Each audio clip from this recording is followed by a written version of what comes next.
வேளையில் உன்னை சந்திக்கும்படி கிருபை செய்கிற தேவாதி தேவனுக்கு உள்ளத்தில் ஆழத்தில் நன்றி செலுத்துகிறேன். இந்த வேத வசனத்துக்கு முன்பாக ஒரு விஷயம் நம்மை தாழ்த்தி ஜெபித்து நம்ம ஆண்டோடைய வார்த்தைக்கு நேரம் கடந்து செல்வோம். எங்களை நேசித்தில் அன்பின் பரலோகத்தின் தந்தையே, இதோ உங்களுடைய பாதத்தில் ஆண்டவரார் இயேசுவின் நாமத்தினாலே கடந்து வர சுவாமி.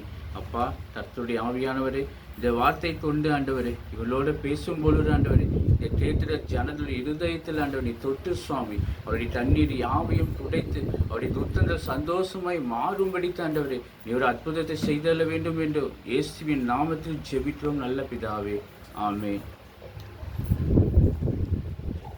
கிறிஸ்துவில் பிரியமானவர்களே, இந்த வேளையில் உங்களை சந்தித்தும்படி கிருபை செய்கிற பிதா குமாரன் பரிசுத்த ஆவியானவருக்கு உள்ளத்தின் ஆழத்திலிருந்து நன்றி செலுத்து. நாம் நேரடியாக தேவ செய்தி கடந்து செல்வோம்.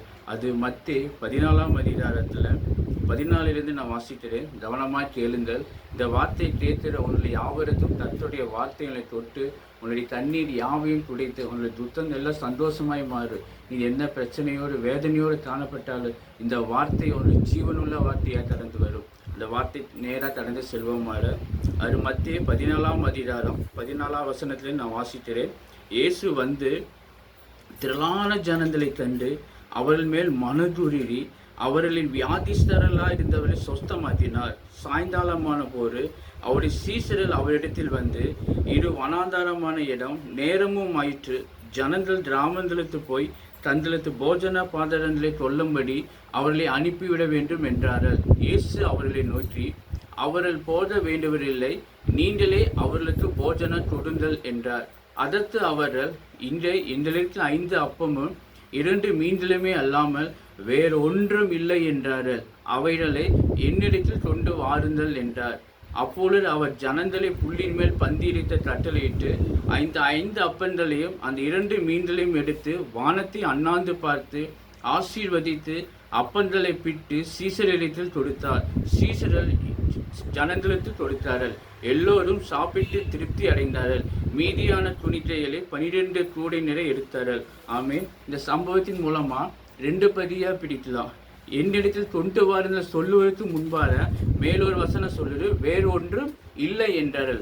அதே சம்பவம் அவர் இயேசுவிடத்தில் அந்த துறைவை 5 அப்பத்தை 2 மீன் கொண்டு வந்த பின்பு 20ஆம் வசனம் இப்படியா சொல்லுது, அது 12 கூடை நிறை எடுத்தார்கள், ஜனங்களுக்கு பங்கிட்டு கொடுத்தாலும் திருப்தியாக சாப்பிட்டாள் என்று சொல்லப்பட்டது.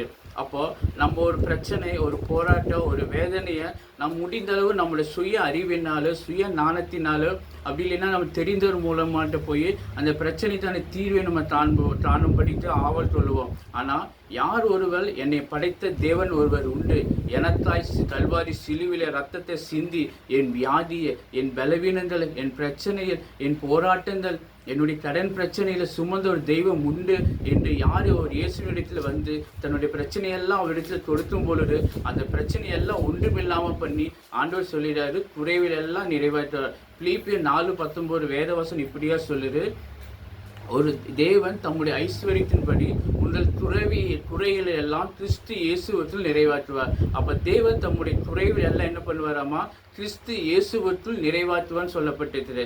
அப்போ நம்முடைய போராட்டங்கள், பிரச்சனைகள், வியாதிகள், நம்முடைய தேவைகள் யாவையும் கிறிஸ்துவண்டி நாம் கொண்டு வந்து வைக்கும் பொழுது, கிறிஸ்துவண்டி நாம் மன்றாடி ஜெபிக்கும் பொழுது, கிறிஸ்துவண்டி நாம் வேண்டுதல் செய்யும் பொழுது அவர் ஆண்டவராய் இயேசு கிறிஸ்து என்ன பண்றால் அந்த குறைவை எல்லாம் நிறைவேற்றி பரிபூர்ணமாய் ஆசீர்வதித்தார். இந்த எப்படி சீசரை பார்த்து சொன்னார்கள், நீங்களே தொடுங்கள் என்று சொல்லும் போது அவர் சொல்கிறார்கள், ஆண்டவரே இந்த இடத்துல ஒண்ணுமே இல்லை ஆண்டவரே, நான் என்ன செய்வேன் என்று சொல்வார். இல்லை உன் இடத்துல என்ன இருக்கு பாருங்க சொல்லும்போது ஒரு சின்ன பையனை கூப்பிட்டு வந்து அவனை பார்க்கும்போது அவன் கையில 5 அப்பமும் 2 மீன் கொண்டு வந்து பார்க்கும் பொழுது அது ஆண்டவரத்தை கொடுக்கும் போது ஆண்டவர் என்ன பண்ணாராமா, முதலாவது வானத்தை அண்ணாந்து பார்த்து பிதாவை சோஸ்தரித்து ஆசீர்வதித்து பிட்டு கொடுக்கும் பொழுது புருஷர்கள் மாத்திரம் 5000 பேர்னு சொல்லப்பட்டது.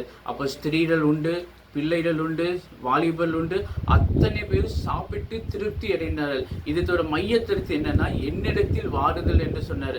அதனால தான் வேதம் சொல்லுது, வருத்தப்பட்டு பாரம் சுமத்துறவளே நீங்கள் எல்லோரும் என்னிடத்தில் வாருங்கள். இந்த வேதவசனம் சொல்லப்பட்டு நீங்கள் எல்லோரும் கிறிஸ்தவர்களே என்னிடத்தில் வாருங்கள் என்று சொல்லப்படலை.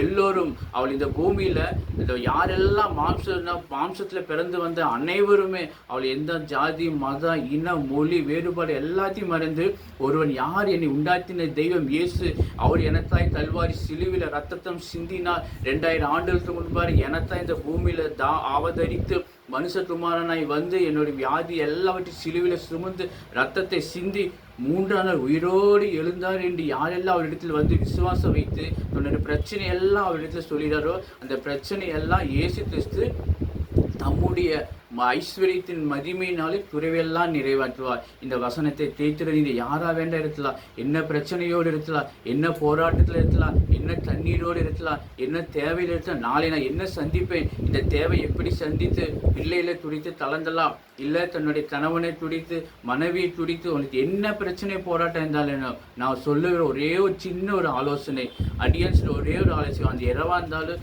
என்ன போராட்டம் அந்த இயேசுவினை தொட்டு வைத்தல் உடைய பாதத்தில் வைத்து விடுங்கள். அவர்களை ஆசீர்வதித்து அவனுடைய துத்தங்கள் எல்லாம் சந்தோஷமாய் மாறும்படி ஆசீர்வதிப்பார். இயேசுவின் நாமத்தினாலே இந்த ஆசீர்வாதத்தை இந்த வேலை செய்து நம் ஜெபத்தோடு முடித்துக் கொள்வோம். ஆமென்.